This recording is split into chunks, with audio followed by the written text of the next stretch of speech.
So just to set the stage, why don't you tell us a little bit about Novisto, what sort of services it provides in the CSO space, and sort of how it's come about?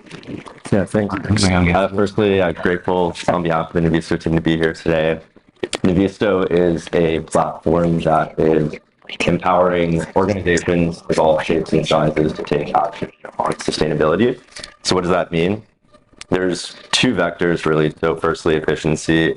We're really building in automations and accelerators when it comes to the entire sustainability workflow. So starting from materiality, data collection, data generation, all the way up through reporting. So I don't know how many people in the room has driven an electric vehicle or a self-driving or semi-autonomous vehicle, just for a show of hands.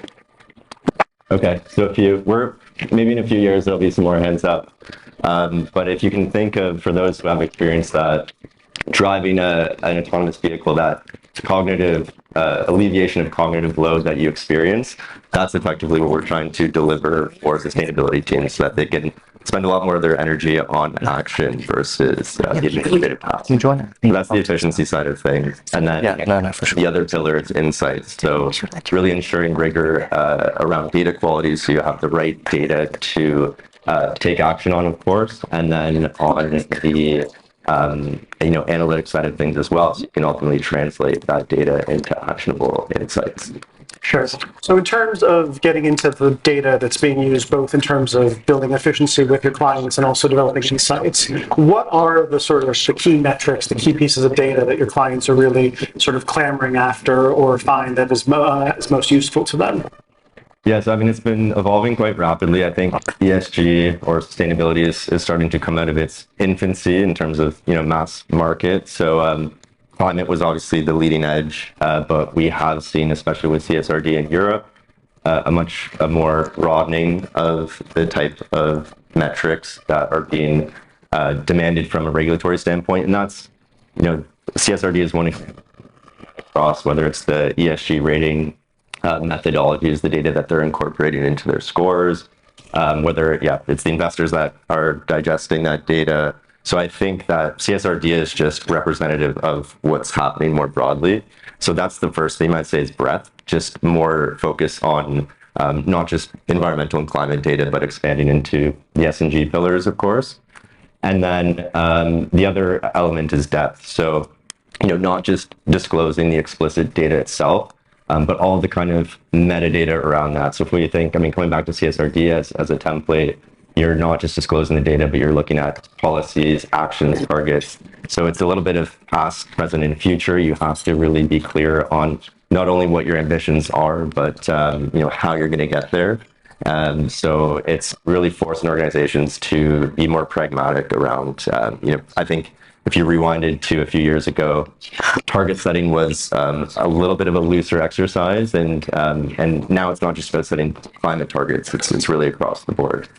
Yeah, and then in terms of sort of looking at this from the sort of ESG and also the compliance side, is that still where most of the interest in this data lies, or is it moving more towards mainstreaming the use of ESG and climate data in the business case more widely? Are we seeing it sort of just moving beyond the sort of compliance and reputational concerns into more sort of frontline aspects of the business model? Yeah, so we use this notion of almost a Maslow's pyramid for sustainability practitioners, and the way it's kind of designed is that bottom sort of survival layer is really the more regulatory responses and kind of those essential activities that sustainability teams are burdened with today. And our mission is to really elevate teams so that they can transcend and move up that pyramid into full integration of the data, industry leadership, whatever their ambitions are. So it is a journey, and organizations are on different stages of that journey. I think some of the big drivers to progress in that kind of transcendence journey is really about, firstly, capital markets. So we spoke a little bit about ESG ratings and investors, but if you look at, firstly, sustainable debt, the trends around issuance of sustainable debt, the attractiveness from a cost of capital standpoint, there are a lot of incentives there to have the ability to deploy that kind of capital, to raise those kind of funds, and you need the data also to support that. On the equity side, similarly, when it comes to assets under management, there's been a lot of growth over the last few years in terms of the capital flowing into those financial products. So from a capital markets standpoint, the train has clearly left the station. There's a lot of motivation there. Another key topic too is materiality. So I think right now, when people hear double materiality, there's a knee-jerk reaction to associate that with CSRD, and naturally it is a key prerequisite of that reporting exercise. But I think it's important to think about materiality, in a way that's much broader than just a regulatory response. I think double materiality can be a great way to really identify those topics, those metrics that are actually going to be meaningful for the business to track, both of course from a direct kind of financial materiality standpoint, but then broader externalities. So those are a couple angles. I mean, you mentioned reputation, and I think reputation has been one of the early sort of catalysts for consideration, but I mean, still today, I don't think that's going away in terms of motivation. I mean, we saw a study recently that showed that about 35% of global market cap is linked directly to reputation. And so what all this is kind of converging on is, and as a testament kind of to some of these points that have just been shared, we're seeing, this is Verdantix's data point, but about 80% of CEOs are now directly leading or acting as significant contributors to their corporate ESG strategy. So that's just another kind of indication that there is a clear trajectory towards more operationalization of ESG data and just more consideration from an executive standpoint. Sure. Well, we have about 3 minutes left on the panel, so I want to just open the floor to questions and see if anyone else has anything they'd like to ask Nick about ESG data, the role of the CSO and metrics. Anyone formulates their question. There's one woman in the back there. Hello. Thank you very much for the presentation, the discussion. My name is Gabi Glesner-Chivalona, and I work in consulting for ESG and sustainability.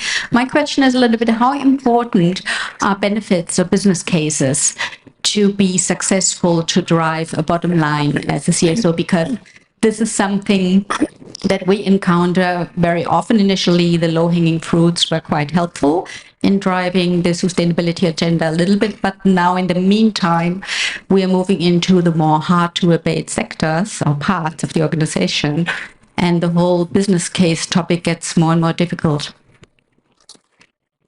Yeah, so thanks for the question. I mean, one area that comes to mind, when you talk about decarbonization is resource efficiency. So I think there is a lot of room to align. Obviously, there's a camp that believes sustainability is at odds with the bottom line. Obviously, what we're working towards is a world where we reconcile sustainability ambitions with the bottom line. I think resource efficiency is a key area where you can achieve both when it comes to a topic like decarbonization.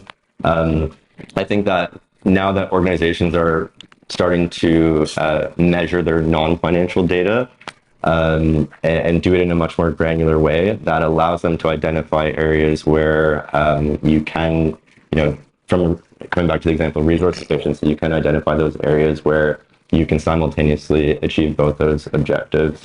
But I think obviously CFO and the financial arm of organizations are having a lot of influence on sustainability functions as well. So I think it is clearly critical for chief sustainability officers to have a tight working relationship with those functions and ensure that they're always translating that data into some sort of financial business case.